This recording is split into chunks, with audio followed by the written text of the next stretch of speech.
Hi, this is Michael P. Coleman, Content Director for Brother Be Well. Thanking you for checking out this series, this trauma and healing series brought to you by Blue Shield of California's Blue Sky Initiative.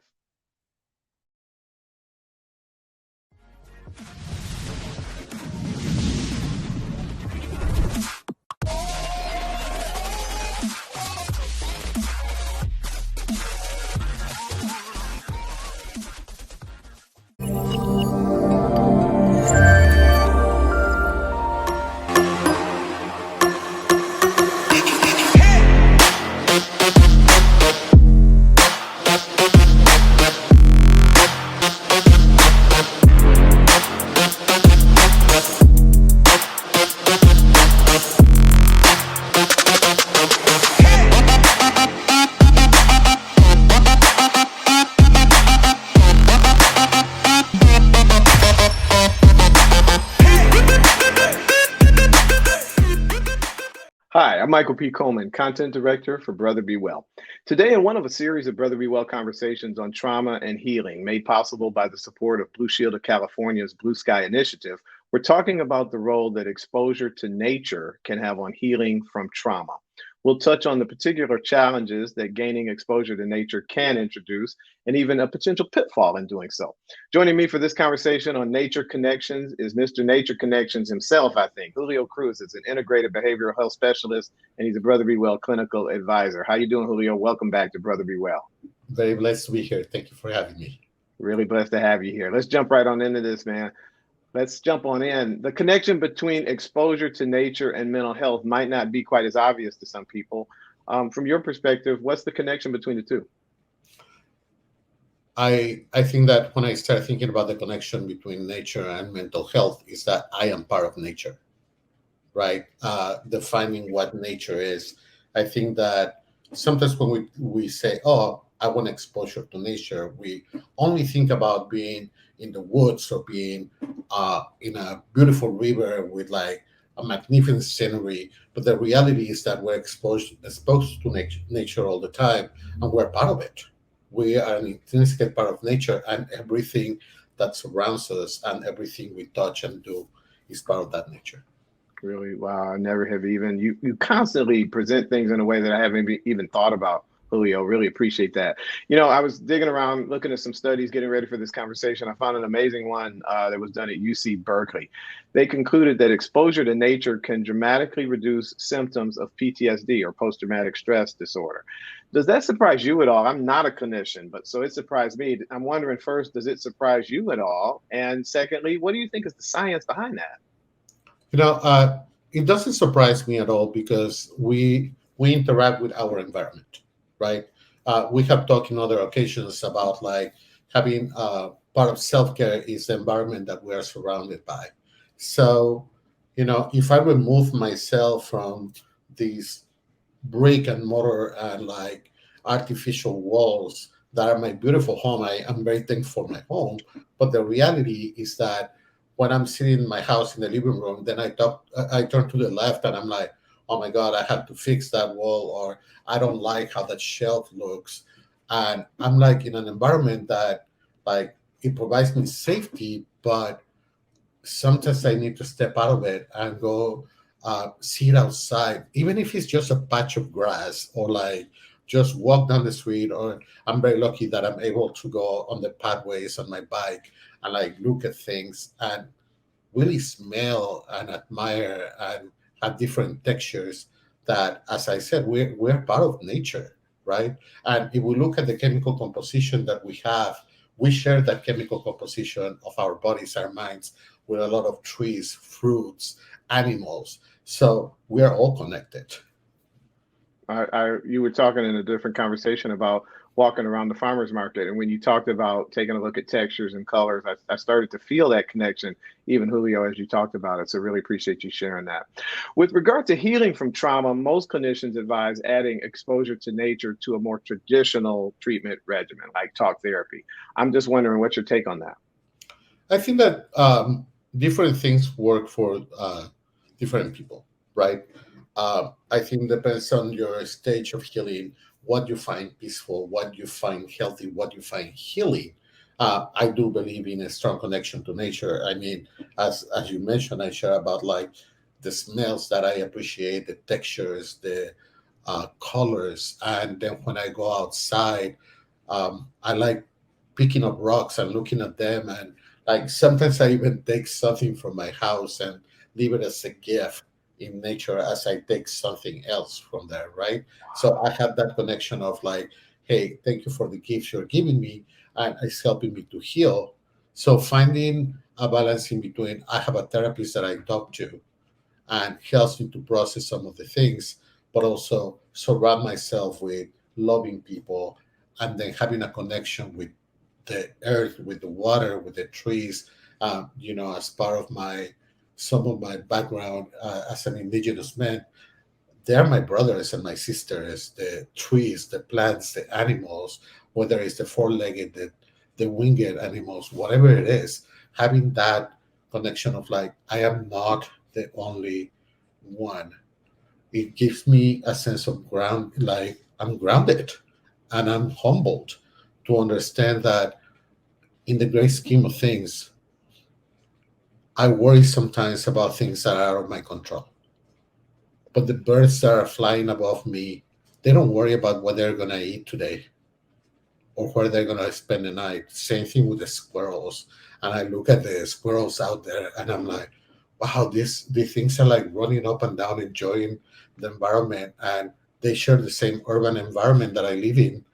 And they find a moment of joy and safety, even with the cars running around and us walking by them. So understanding that connection with nature can bring me some sense of belonging and humility and healing. You reminded me in something you just said of the old spiritual.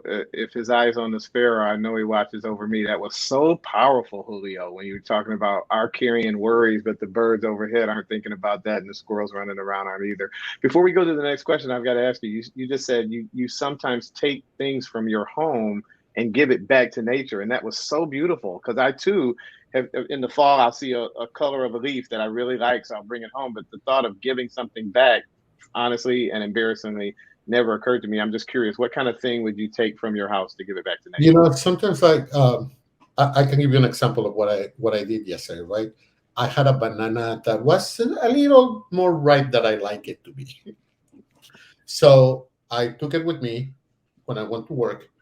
And as I said, like I look at the squirrels, I look at the animals. So I peel the banana, I put the banana next to the tree, and I knew that either the squirrels were going to eat it or it was going to be part of some food for the tree. There were going to be insects and worms that were going to take advantage of it. So it's a gift. Somebody, whether it's an insect, an animal, the tree, are going to be able to enjoy something that is not garbage, it's a gift for them. I love that, and you couldn't have picked a better example because I don't like a overly ripe banana either. So you have given me an idea. Instead of tossing them in the garbage, give it back to something that's gonna have some food and enjoy it much more than I would. Really beautiful, Julio. Really appreciate it. Several studies suggest there's a connection between practicing mindfulness and in a natural environment and its effectiveness in healing from trauma and overall mental wellness. Our Brother Be Well mindfulness expert, for instance, Grace Cecilio, she's helped me enjoy walks and bike rides much more than I did before. I do those things to help me with cardio and to combat rather anxiety and stress.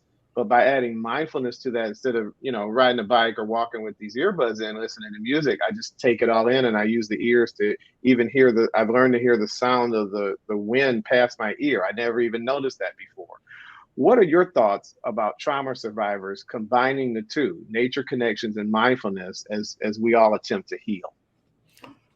I think that first of all is recognizing and knowing what my level of tolerance, what my triggers are, what makes me feel safe, right?